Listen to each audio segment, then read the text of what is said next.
guys, welcome back to the channel. Today is Saturday, April 17th, 2021, and this is the Flight Sim News. So as promised on the 14th, I believe that was Wednesday, they did launch 2.7 for DCS World. And I got to admit, I jumped in there to give it a shot real quick and just to check out those clouds, and I'm pleasantly surprised. I really can't find anything bad to say about those clouds yet. I did try it in 2D mode. I didn't give my Rift S a shot in VR to see how well that performed, but at a glance, and for the few minutes that I tried it in 3 different planes, which I made a video of that I'll post, I really didn't even see any kind of, major performance hit, which also was a pleasant surprise. So far, 2.7 in my book seems to have been successful for the clouds at least. There has been a variety of other things added through the 2.7 update. It's not just the clouds update. Tons of stuff was added to the Hornet. Tons of stuff was added to the Viper. I believe they even worked on explosions and a variety of other fixes and improvements that just aren't noticeable on the surface. There is a link here to the patch notes, and the Open Beta changelog is pretty long. In addition to, the clouds and the fire effects we were talking about, there's some new labels, I think, that was added. There's new campaigns that are now supported by 2.7 moving forward. The Black Shark 2 Pandemic campaign, the A10C Operation Persian Freedom by Ground Pounder Sims. Never heard of those guys. And then Reflected Simulations P-47D Wolfpack campaign from Greg over at Reflected Simulations, which we'll talk a little bit more about as we get through the news here. A variety of new world features. So much. It would take me forever to read through this super duper long list, but it looks like the JF-17 got a bunch of love. The AV-8B Harrier got a lot of love. The Mirage 2000 has a very long list of fixes and improvements. It finally got some love. Oh my God, the MiG-19, they actually did something to the MiG-19. There's a couple of fixes right there. It looks like the Viggen got a real nice long list of improvements and fixes. The Tomcat had an average-sized list of improvements and fixes. Very cool stuff. The Aviojet, the I-16, even the F-86 and the MiG-15 had their IR signature changed a little bit. The FA-18C, this is probably one of the longest lists, and it goes on and on and on. And then the F-16. Now, surprisingly, that list isn't that big for the F-16, but I think it got a lot of the same big features that the F-18 did. They've also done a few things to the Super Carrier. Looks like the F-5E Tiger II got one fix. P-47 Thunderbolt ended up getting the skins from the contest and a couple other fixes. The Focke-Wulf 190A8, the A-10 Warthog, A-10C2 got some love. The Albatross, Black Shark 2 has a couple of things listed. The Mi-8 got the updated cloud settings in the instant action missions. The Yak-52, same thing. Flaming Cliffs 3 got a little bit of love. And look at this, DCS Combined Arms getting some attention. That hasn't happened in forever. DCS Syria map, they've added a lot of new airfields and a variety of new objects as well to this map, which is nice. The channel map looks like to have gotten some of that same love. They've added a bunch of V1 launch sites, new airfields, and a variety of unique historical objects. They call it monasteries, churches, and castles. Even Normandy got a slight update. And then, of course, new version, so all the campaigns have to be updated to work within it, and it looks like a variety of campaigns, if not all of them, have ended up getting some fixes and improvements in 2.7. And then there's a list of known issues at the bottom, but I will throw a link to this in the video description as usual, so you can check it out for yourself.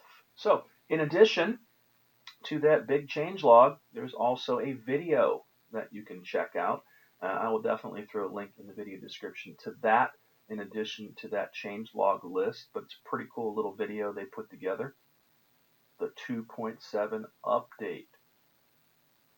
Now, in addition to 2.7, they are running, what is it called? Is it their spring sale or the 2.7 sale? Whatever it's called. It's another sale. Looks like 30% off is all you're going to get out of the Thunderbolt, the Channel, the Hornet, the Viper, the A10C2 Warthog, and Super Carrier. The Syria map gets just 25% off. The JF-17 has a meager 20% off discount. And then the Tomcat, as usual, only has like a 15% discount. Those are the two that I don't understand why they don't have a bigger sale on them. They've been out for well over a year now. So, but maybe in the future, not sure why. I think it's up to the third-party developer of what their stuff goes on sale for. And clearly those guys do not want to give them away. No discount on some of the newest campaigns listed there. And then it says MI-24P Hind has no discount. But I thought there was a discount for the Hind. Wait a minute. Isn't there a pre-order price that they have right now? Maybe they're just saying it's not more discounted than what it already was. But again, most of the stuff is 50%. So now is a good time to jump in there and get your hands on some of the DCS modules that maybe you have had your eye on. And then in addition to that, they go on to talk about their World War II propeller technology. And that is one of the other things that was added in 2.7. And there is a video, I believe, that goes with that one too, unless that's just an image. I'm pretty sure I saw a video somewhere. Oh, and then they go on to talk about the new World War II AI engagement logic. AI will now consider enemy ability and relative position to decide whether to engage or disengage. We've also considered functions for the lower level AI to make incorrect decisions. This is the start of our long journey to make AI behave more rationally and naturally. Oh, and then the other big thing that I've heard about, but I haven't seen firsthand yet, is the damage model, fire effects. It says, we're pleased to announce that our damage model has been enhanced to more accurately consider projectile types and impact locations to subsequently portray the corresponding burning, smoldering, and blazing effects. This is just the beginning of the general damage and effects overhaul that is in the works, and we eagerly await your feedback. And that about covers the majority of the bigger points of the 2.7 update. I'll be sure to throw all of these in the video description as a link so you can check them out for yourself. Okay, next up, not to be left behind by all of the fun stuff that DCS was doing, the guys at IL-2 Sturmovik over at 1C Game Studios have put out a Developer Diary 279. They talk about work on the next update, which is version 4.6, continues as planned and should be released before the end of this month. The update will be a pretty big one with new content, some new features, and a lot of small tweaks. And they go on to talk about some of the images below help demonstrate their DVD system for our tanks and AAA vehicles, along with tactical codes technology. DVD adds another interesting layer to our damage model, and this is their visual fluff that basically they're adding to the damage. And then there's a variety of images here of the tanks with the dynamic visual damage technology at work. Wow, look at that. Look how the track is kind of just broken and blown off there, and the track is just hanging. That's really cool. There's a busted up AAA gun. Like another tank with a little bit of damage on the front. AAA gun. Truck. Looks like it got pelted to hell and back. And then back to a tank. I'll throw a link to this in the video description as usual, and you can check it out for yourself. So, Greg over at Reflected Simulations has posted a bunch of stuff to accompany the release of his new P-47 campaign. This is a video that's about 54 minutes long, and I'm not going to play it because it would take forever, but basically he recorded a playthrough of Mission 9 of the Wolfpack. So you can see how it's laid out and what happens as you make your way through the mission, and the atmosphere, and all of the dialogue that he has poured into this. And as usual, I'm sure this is another fantastic Greg production over at Reflected Simulations as usual. So I will throw a link to this in the video description and you can check it out. The guys over at Inverted have put out a new 2.7 campaign trailer for Rising Squall.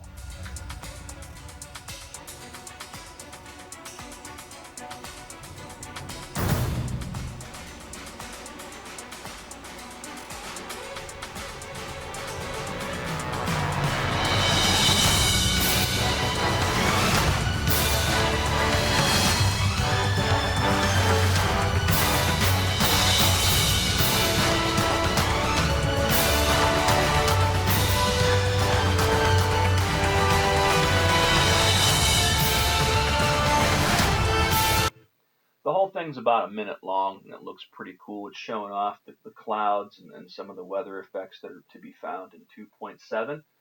Looks really neat. I'm going to have to jump back in there and check that out for myself. But until then, I'll throw a link to this in the video description as usual, so you can check it out for yourself. Okay, next up is a post from Baltic Dragon. He goes on to say DCS 2.7 is finally out, and all of my campaigns were updated for the new clouds and other goodies coming with the new version. I've fixed most of the reported bugs. Oh, and the frame rates in VR for me are better than ever before, is what he goes on to say. And then there's an image there of basically every one of the planes and most of the campaigns that he's put out. Very cool stuff. I'll throw a link to this in the video description as usual, and you can check it out for yourself. And, of course, Greg has put out a Wolfpack campaign video for the release of the Wolfpack campaign.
As usual, the atmosphere looks absolutely outstanding, and it looks very busy and very realistic, as one would expect from a campaign from Greg over at Reflected Simulations. This video is about 3 minutes and 29 seconds long. I'll throw a link to this in the video description as usual, and you can check it out for yourself. And last up is just an image. It's an image from Polychop of the Kiowa Warrior. So now that 2.7 is out, I'm hoping now we will see the addition of the Kiowa here before long. It was put behind a little bit through some issues they were having, and it didn't make 2020 as they had planned, but it should be any day now would be my guess, because I haven't heard nothing in a long time. So hopefully it is ready for 2.7, and 2.7 is definitely ready for it. But this is their little screenshot of the week that they like to throw up there every so often. But definitely dying to get my hands on these new choppers. And what a great image it really is, you know. I can't wait to see how this thing flies in 2.7 with all the new hot, fiery visual explosion effects combined with the clouds. And I have to admit, you know, I jumped in there the other day and I took the Huey up for a spin, and just looking up over my head and seeing that cloud layer, wow, it really does add something to the overall simulation compared to what we had before. And in addition to that, I have a fantastic interview that I have edited and ready to go of dear old friend Rex Swetnam, who happens to be a former Apache pilot going back to Desert Storm all the way up until about 2016, who also flew Kiowas, Cobras, Apaches. It's going to be a fantastic interview, and he's also happens to be one of the few guys of maybe the 5 or 6 actual Apache pilots that is working with Eagle Dynamics on the DCS Apache. The interview is about an hour and a half long, and I can't wait to get it posted so you guys can check it out. And it's a lot of good fun. It's a lot of great stories and good experience, knowledge coming from Rex and our conversation. So keep an eye out for that. But that about covers it for the flight sim news for this week, guys. I hope you've enjoyed it as much as I enjoy making it. And as always, thanks so much for watching. Please subscribe to the channel. Feel free to hit that like button. And until next time, guys,